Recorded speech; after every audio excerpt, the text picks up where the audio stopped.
Hi, I'm John. It's scripture time. I'm reading the book of Deuteronomy, chapter 19 from the King James Bible. And I got little Logan, my buddy here, to help me out. Cities of refuge. When the Lord thy God hath cut off the nations whose land the Lord thy God giveth thee, and thou succeedeth them, and dwelleth in their cities and in their houses, thou shalt separate 3 cities for thee in the midst of thy land, which the Lord thy God giveth thee to possess it. Thou shalt prepare thee a way, and divide the coasts of thy land, which the Lord thy God giveth thee to inherit it, into 3 parts, that every slayer may flee thither. And this is the case of the slayer which shall flee thither, that he may live. Whoso killeth his neighbor ignorantly, whom he hath hated not in time past, as when a man goeth into the woods with his neighbor to hew wood, and his hand fetcheth a stroke with the axe to cut down the tree, and the head slippeth from the heft, and lighteth upon his neighbor that he die, he shall flee unto one of these cities and live, lest the avenger of blood pursue the slayer while his heart is hot, and overtake him because the way is long, and slay him, whereas he was not worthy of death, inasmuch as he hated him not in the time of past. So these are cities of refuge. They ended up with 6 of them, 3 on the west side of the Jordan and 3 on the east side.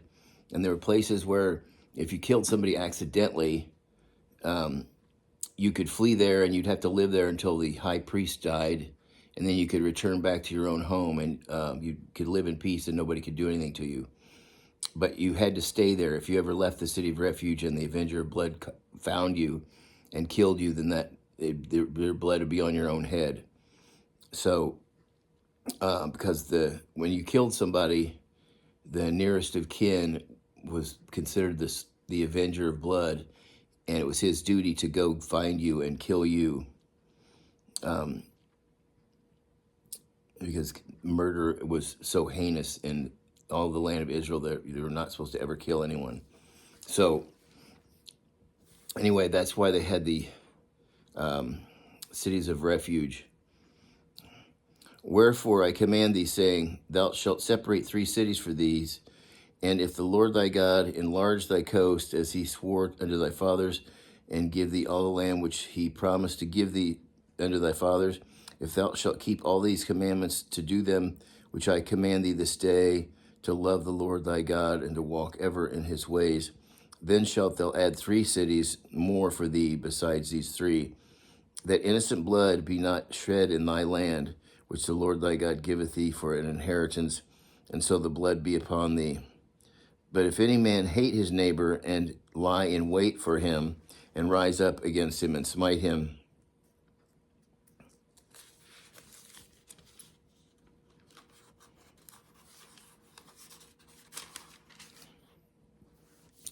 mortally that he die, and fleeth unto one of these cities, then the elders of his city shall send and fetch him thence, and deliver him into the hand of the avenger of blood, that he may die.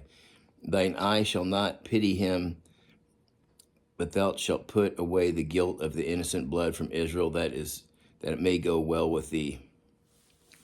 And sacred landmarks, thou shalt not remove any of thy neighbor's landmark, which they of old time have set in thine inheritance, which thou shalt inherit in the land that the Lord thy God giveth thee to possess it.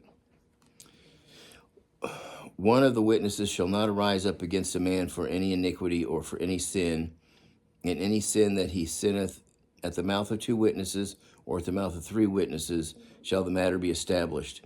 If a false witness rises up against any man to testify against him that which is wrong, then both the men between whom the controversy is shall stand before the Lord, before the priests and the judges, which shall be in those days. And the judges shall make diligent inquisition. And behold, if the witness be a false witness, and hath testified falsely against his brother, then shall ye do unto him as he had thought to have done unto his brother.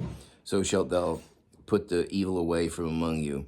And those which remain shall hear and fear, and shall henceforth commit no more any such evil among you. And thine eye shall not pity, but life shall go for life, eye for eye, tooth for tooth, hand for hand, foot for foot.